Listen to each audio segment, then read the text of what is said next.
Olardı şakkıl diye ben sarırdın.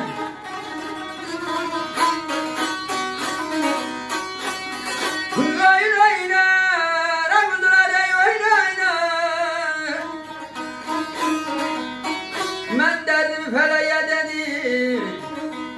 O da benden oyun oynar, yamana gelir aman.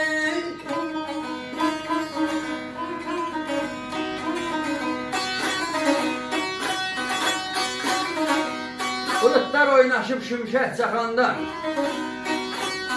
olardı kıyamet baş sarı yurdun. Külək asıb kümələri yıxanda, olardı şaqqıltı baş sarı yurdun. Çox tərif eylədin yaylağı yurdun.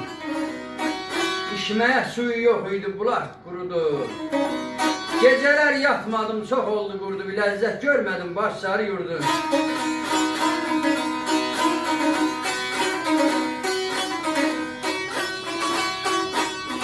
Deyirə belə mən yazıq məhbubiyə, qadın almayı zəhmətə saldın. 120 tüməni sən ara yazdın ey bana ceyranı.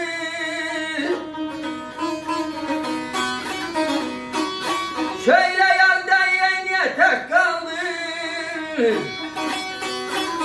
Bildirsən ol ey belə bir də baş yarırdı.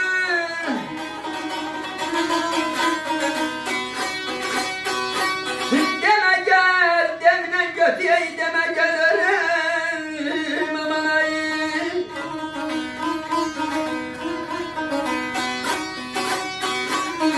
Mən yazıq məhbub zəhmətə saldım. 120 tüməni sən hara yazdın? Söyle Alıday niye tek kaldın? Bir sen ol bir de baş yarıyordun.